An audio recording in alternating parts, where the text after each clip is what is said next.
Namaste and welcome back to my own channel and your own channel, and the name of the channel is your own lovely healer Aisha's channel 222. So आज हम discussion करने वाले हैं थोड़ा सा कुछ different zone में, यानी कि जैसे आपने थंबनेल में देख ही लिया होगा।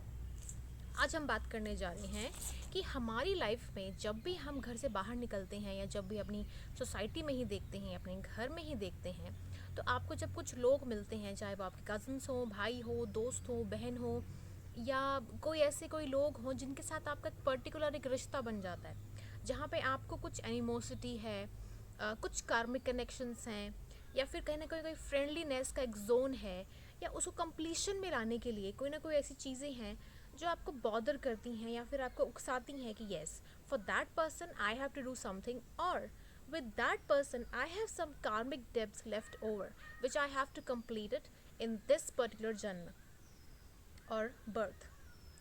So आज हम डिस्कशन करेंगे और हम बात करेंगे ऐसे ही टॉपिक के बारे में जहाँ पे आपको लगता है कि यस, एक पर्टिकुलर पर्सन के साथ या फिर एक पर्टिकुलर और भी ऐसे लोगों के साथ हमारी कुछ लाइफ में कुछ चीज़ें होती हैं जहाँ पे हम उन लोगों को भूल नहीं पाते हैं अपने लाइफ टाइम में। और ऐसे ही रिलेटेड कोई बर्थ मंथ से रिलेटेड कुछ लोग होते हैं जो कि हमारी लाइफ में इतने ज़्यादा आते हैं कि हमें कुछ ना कुछ आपको ना चीज़ें सीखने को मिलती हैं और आपको लाइफ में कुछ एक एक्सपीरियंस दे के जाती हैं और आपको हमेशा याद रहता है। सो आज हम डिस्कशन करेंगे इसके बारे में ही। अगर आपने अभी तक मेरा चैनल सब्सक्राइब नहीं किया है, so make sure you subscribe it, share it and like it, because अगर आपको इस चीज़ को जानना है, इस चीज़ को अंडरस्टैंड करना है, समझना है, तो आपको इस चीज़ को जानने के लिए मुझे जानना ज़रूरी है। और मेरी बाकी वीडियोज़ को, जहाँ पे मैंने इस वीडियोज़ में कितनी सारी चीज़ें बताई हुई हैं, जहाँ पे आपको ये महसूस करवाती हूँ मैं कि लाइफ में टैरोट रीडिंग, कुंडली और जितनी भी आपकी चीज़ें होती हैं ना, चाहे योगा, मेडिटेशन, ये सारा एक स्पिरिचुअल वर्क है, कुछ मिथ नहीं है। और मिथ इसलिए नहीं है क्योंकि ये चीज़ आपकी लाइफ से बहुत ही तरीके से जुड़ा हुआ है। ओके, तो चलिए हम बात करते हैं कैसे। तो चलिए अब बात करते हैं कि आपको किस तरीके से इस चीज़ को जानना है, पहचानना है। तो सबसे पहले मैं आपको 2 टिप्स दे देती हूँ। अगर आपको वेस्टर्न एस्ट्रोलॉजी के अकॉर्डिंग चलना है, यानी कि अगर आपको सन साइन के अकॉर्डिंग ही चलना है, sun sign in the sense कि अगर आपको जानना है कि आपकी लाइफ में तुरंत, मतलब फास्ट एंड फास्ट चीज़ को समझना है कि कौन आपकी लाइफ में अच्छा है, बैक स्टैबर है, कौन सी राशि आपके लिए अच्छी रहेगी, नहीं रहेगी, एक साधक और बाधक प्लैनेट्स की तो बात अलग है। तो सबसे पहले जान लेते हैं कि अगर सपोज करो कि आप एक्वेरियस राशि के हो, ठीक है, यानी कुंभ राशि के हो, तो कुंभ राशि के अकॉर्डिंग भी चलने के लिए और बताने के लिए मैं आपको कुंडली का ही सहारा लेने के लिए थोड़ा सा प्रेरित करूँगी। और वो इसलिए करूँगी क्योंकि आपको वहाँ पे बड़े ईजिली पता चल जाएगा।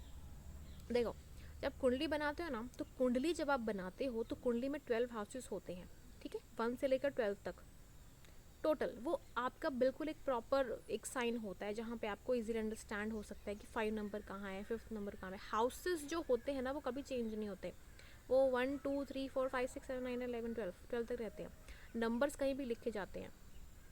अब क्या बता रही हूँ मैं आपको कि आपको सपोज करो एक्वेरियस का है तो 11 नंबर उस साइड होगा, ठीक है, 12 से नीचे ही होगा, यानी कि 11 नंबर जहाँ पे भी होगा कुंडली में, अगर आप सिर्फ वेस्टर्न एस्ट्रोलॉजी के अकॉर्डिंग, डेट ऑफ बर्थ के अकॉर्डिंग कह रही हूँ मैं, अगर आप डेट ऑफ बर्थ के अकॉर्डिंग एक्वेरियस हो तो ठीक है, यानी अगर आपका मंथ फेबररी है या जनवरी के लास्ट डेट्स में भी आता है, सो अगर आप वो हो तो वहाँ पे आपको देखना है कि अगर 11 नंबर है आपका, तो 11 नंबर के ऑपोजिट कौन सा साइन आता है। तो 11 नंबर के ऑपोजिट साइन आता है आपका लियो का। तो लियो साइन देखना है, साइन, ओनली साइन, ओके। और वो इसलिए देखना है सिर्फ वेस्टर्न एस्ट्रोलॉजी वालों को, और वो भी देखना है आपको आपको काल पुरुष कुंडली के हिसाब से, काल पुरुष कुंडली के हिसाब से, यानी कि एरीज लगन के हिसाब से, ठीक है, बिकॉज वहाँ पे अंडरस्टैंड करना, समझना इजी हो जाता है क्योंकि वहाँ पे हाउसेस प्रॉपर ऑर्डर में होते हैं 1 से लेकर 12 तक। अब 11th नंबर जहाँ पे होगा उसके ऑपोजिट नंबर होगा 5, तो 5th नंबर, यानी कि हो सकता है कि आपके लाइफ में आप जहाँ पे भी हो, यानी कि आपके सराउंडिंग में अगर आपकी फ्रेंड्स, आपके भाई बहन, आपका कम्युनिकेशन, इंटरनेट, तो ऐसे लोग आपके ऑपोजिट साइड में यानी 5 नंबर में जब आप देखते हो तो यानी कि जो भी लोग हैं वो आपकी फ्रेंड्स हो सकते हैं, आपके भाई बहन हो सकते हैं। ऐसे लोग यानी लियो में आपका नज़रिया जब आप 5th नंबर को देखते हो तो उस नज़रिए से आपको इस टाइप के ही लोग मिलेंगे, यानी लियो कैटेगरी के लोग मिलेंगे, जहाँ पे आप अपने आप को फील करोगे कि यस, इस इंसान के साथ मेरा कहीं ना कहीं कोई कार्मिक डेप्ट है।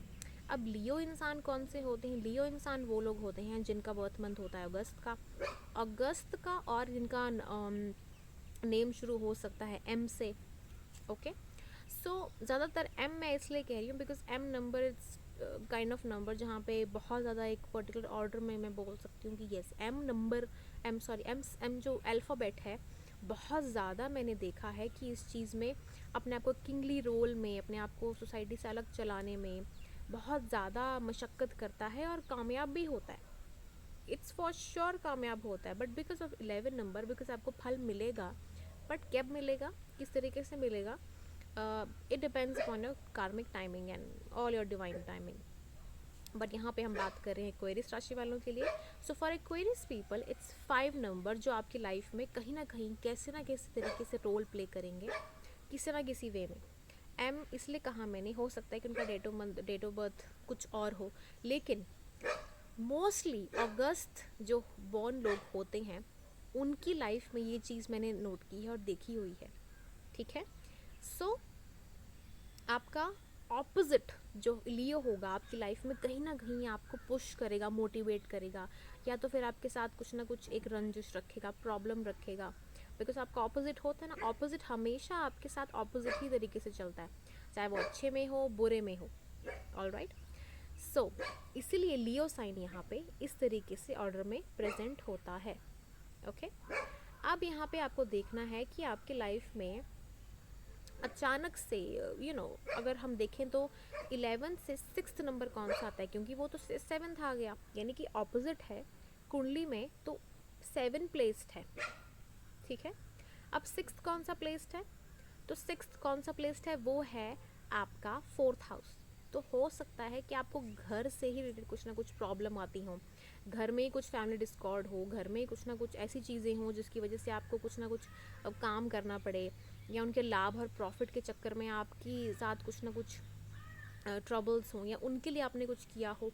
कोई ना कोई ऐसी चीज़ें आपकी लाइफ में हैं, फैमिली, प्रॉपर्टी, ये सब चीज़ें, ये सारी की सारी चीज़ें जुड़ी हुई हैं, कनेक्टेड चीज़ें हैं। तो ये सारी की सारी आपको एक दुश्मनी के हिसाब से ही देखनी पड़ेंगी। यदि हो सकता है कि आपको प्रॉपर्टी केसेस में कुछ ना कुछ आपके कानूनी कार्यवाही चलती हो, या तो हो सकता है आपको लीगल प्रॉब्लम्स आती हों, या तो हो भी सकता है कि यहाँ पे आपकी फैमिली में कुछ ना कुछ डिस्टर्बेंस हो, मदर इश्यूज़ हो सकते हैं। ये सारी चीज़ें यहाँ पे देखने को मिलती हैं। One I am not saying कि यहाँ पे सबके साथ होता हो वैसा, यहाँ पे देखना पड़ता है कि प्लैनेट कौन सा प्लेस्ड है। अगर वहाँ पे जुपिटर प्लेस्ड है तो जुपिटर प्लेस्ड है तो यहाँ पे समस्या कोई नहीं है, कोई प्रॉब्लम ही नहीं होती है किसी को, और होती भी है तो स्टार्टिंग के लाइफ में होती है। ठीक है, क्योंकि मैच्योर होता है ना एक प्लैनेट, इसी वजह से। अब देखना है कि एक और चीज़ कि आपको सतर्क कैसे रहना है, किस तरीके से सतर्क रहना है, क्योंकि 7th तो आपने देख लिया यानी लियो है, तो उसके बाद आपको 8th देखना है। ठीक है, तो 8th कौन सा आया आपका 6th हाउस। अब 6th हाउस वहाँ पे आ गया, यानी दुश्मनों का घर, कोर्ट कचहरी, बीमारी, अचानक से कुछ ना कुछ हो जाना, बहुत सारी चीज़ों का घर है। इसलिए देखा जाता है क्योंकि 6th, 8th और 12th हाउसेस ऐसे होते हैं कुंडली में, और 3rd को भी मैं काउंट करूँगी, कि आपको बहुत परिश्रम, काम और अचानक से, और कहीं ना कहीं आपको स्लीप डिसऑर्डर्स या फिर कुछ ना कुछ एक परेशानी हो, लॉस हो, कहीं ना कहीं गायब हो जाना, अपने मेमोरीज़ में रहना, थोड़ा बीमारियों का घर। सो ये चीज़ें बड़ी ज़्यादा आपको समझने की ज़रूरत है कि आपकी लाइफ में ये चीज़ें हैं, तो इन सब चीज़ों से निकलना कैसे है। तो इसीलिए सारी की सारी चीज़ें बनाई गई हों ताकि आप समझ जाओ, अंडरस्टैंड कर लो इसको पहले ही। तो अब यहाँ पे जो 8th हाउस आया है, 8th हाउस कौन सा आया है हमारे पास, 8th हाउस हमारे पास आया 6th हाउस। तो 6th हाउस में कौन सा नंबर आएगा, फिर 6th ही आएगा। तो आपको वर्गो राशि के साथ थोड़ा सा अपने आपको बैलेंस बना के रखना है, यानी कि 8th प्लेस्ड है तो इट्स नॉट लाइक कि दुश्मन होगा, दुश्मन हो भी सकता है, नहीं भी हो सकता है, पर अगर 6 नंबर में है और वहाँ पे 6 नंबर है और 8th हाउस है, तो मोस्टली यहाँ पे एक दुश्मनी ही निकालने आएंगे, जहाँ पे आपको कहीं ना कुछ ट्रबल्स ज़रूर आएंगी लाइफ में।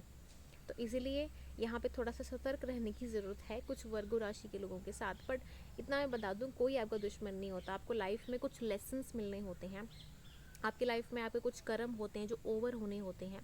तो ये चीज़ें बहुत इंपॉर्टेंट होती हैं, इसलिए आपको ये चीज़ें समझना बहुत ज़रूरी है। अब मैं आपको बता देती हूँ कि सारी की सारी चीज़ें जो भी है ना, ये आपको मेरी ही वीडियो में मिलेंगी और कहीं नहीं मिलेंगी, बिकॉज मैंने ये चीज़ सर्च की है और मुझे इस तरीके का वीडियो नहीं मिला है। सो वेरी लकी कि येस, मैं तो फर्स्ट शायद पर्सन हूँ अभी तक जहाँ पे मैंने इस तरीके का वीडियो बनाया है और मैं आपको बता रही हूँ, सतर्क कर रही हूँ, समझा रही हूँ कि किस तरीके से अपने आप को लाइफ में संभल के चलना है या फिर समझना है अपनी लाइफ को, क्योंकि समझना ज़्यादा ज़रूरी है। अगर आप समझ गए तो आपको अंडरस्टैंड हो जाएगा कि संभलना कहाँ है और किस तरीके से संभलना है। और अगर आपको अपने कार्मिक डेट्स ख़त्म करने हैं तो you are very much ready for it, तो रेडी हो जाओ। ओके, अब आता है नंबर आपका 12th देखने का। आप 6th 8th भी देख लिया है, 7th भी देख लिया, ऑपोजिट हाउस। मैं आपको 7th इसलिए बता रही हूँ, इट्स नॉट दैट बैड, लेकिन यहाँ पे कुछ ना कुछ एक तरीके का होगा अप डाउन अप डाउन। यहाँ पे बहुत एक सामने वाला इंट्रैक्शन होगा। That person is not going to harm you like in a very well in a very straight manner, in a very straight manner also, because partnership हमेशा इस तरीके की होती है। लेकिन इट डिपेंड्स कि वहाँ पे नंबर कौन सा है। अगर वहाँ पे 6 8 और 12 वाला नंबर है, वहाँ की राशियों का नंबर है, so there is going to be some problem. लेकिन अगर वहाँ पे अच्छे नंबर्स हैं, यानी कि सन का है, मून का है, तो बहुत स्ट्रिक्टली बात हो सकती है, बहुत ही ईजीली बात हो सकती है, अग्रेसिवली भी हो सकती है, और इन द सेंस कि वहाँ पे आपको अपनी अंडरस्टैंडिंग को किस तरीके से रखना है वहाँ भी हो सकती है। बट अगेन वहाँ प्लैनेट कौन सा प्लेस्ड है, दैट इज़ वेरी इंपॉर्टेंट। अगर वहाँ पे वक्री गुरु हो गया तो यानी आपको ऐसे ऐसे लियोज मिलेंगे जो आपको घुमा घुमा के फिराएंगे। ऐसे ऐसे लोग होंगे जो आपको पार्टनरशिप इस तरीके से लेके जाएंगे कि आपको लाइफ में समझना पड़ेगा ट्रिक वे से। आपको सीधे नहीं बताएंगे, हर चीज़ ना समझाएंगे, आपको ना घुमा के बताएंगे, या तो बताएंगे लेकिन आपके साथ होंगे क्योंकि पार्टनर्स हैं। सो इसलिए समझना बहुत ज़रूरी है। ओके, सो अब हम बात करने जा रहे हैं आपके 12th में कौन है। सो 12th में कौन सा नंबर आया आपका? 8th हो गया, आपका 9th हो गया, 10th हो गया, 12th आपका आ गया 9th हाउस। 12th आ गया आपका 9th हाउस। तो 9th हाउस का हम जब भी देखते हैं तो 9th में आपका आता है जुपिटर। तो 9th जो आपका 12th में आता है, तो वहाँ पे आपको देखना होता है कि आपकी लाइफ में अचानक से कहीं ना कहीं से कहीं कोई फॉरेन एलिमेंट से, या फिर हो सकता है कि आपको फॉरेन ट्रिप्स का पसंद हो, या फॉरेन एलिमेंट्स आपको जाने का शौक़ हो, या नहीं भी हो सकता है, क्योंकि आपका कुछ ना कुछ एक एक बाधक प्लैनेट के तरीके से मैं 12th हाउस को मानूंगी, बिकॉज आप कहीं ना कहीं फैमिली डिस्कॉर्ड प्रॉब्लम्स में फंसे हो सकते हो।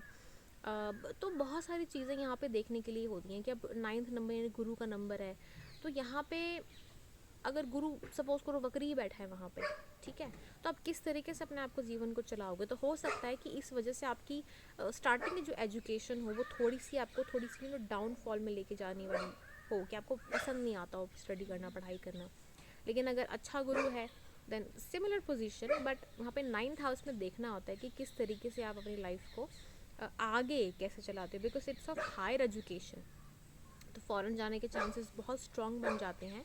एंड उसके अलावा यहाँ पे आपको लाइफ में किस तरीके से जीवन को एक बैलेंस प्रपोर्शन जो है किस तरीके से करना है, क्योंकि बहुत ही बैलेंस रिलीजियस हाउस होता है, तो वो भी देखना होता है। तो यहाँ पे रिलीजियस बनना एक तरीके का रेमेडी हो जाता है आपके लिए, तो इट्स अ गुड साइन। अगर केतु वहाँ प्लेस्ड है तो that's a good sign. Okay, but वहाँ पे रिलीजन को लेकर बहुत ज़्यादा आप स्ट्रॉन्ग फेथ बिलीफ में आ जाओगे, गुड है। बट एग्जॉल्टेशन के लिए फिर मैं ये कहूँगी कि एग्जॉल्टेशन के लिए आपको समझना बहुत ज़रूरी है कि एग्जॉल्टेशन क्यों है, और क्या सच में एग्जॉल्टेशन अच्छी है। थोड़ी हार्डशिप ज़रूर देती है एग्जॉल्टेशन, आपको दिल से थोड़ा दुख देती है, लेकिन आपको सफलता मिलती है। यहाँ पे मैं ये चीज़ कहूँगी, ठीक है, यानी कि आपको काम करना पड़ता है उस चीज़ को हासिल करने के लिए। ओके, सो अब यही मैंने आपको बताने के लिए बताया था कि आपको किस तरीके से आपको अंडरस्टैंड हो जाएंगी चीज़ें। तो बस यही एक वे है जहाँ पे आप अंडरस्टैंड करोगे। आई एम सॉरी, मेरा डॉग थोड़ा सा आज थोड़ा मचला हुआ है, थोड़ा प्रॉब्लम है उसको, सो वो थोड़ा सा बाग कर रहा है, so for that I am very sorry. But otherwise अगर आपको मेरी वीडियो पसंद आई हो तो please do like it, do share it and do comment also, because ये वीडियो मैंने आपके लिए ही बनाया है, क्योंकि आपको समझना बहुत ज़रूरी है कि ये जो चीज़ें हैं इंडियन एस्ट्रोलॉजी एंड ऑल, ये आपके लिए बनाई गई हैं और आपके लिए ही हैं। ओके, सो आपको इस चीज़ को अगर आप समझोगे तो स्पिरिचुअल रहोगे, अज्ञान से परे रहोगे और नॉलेज लोगे। ठीक है, so all the best and lots of love and Hare Krishna.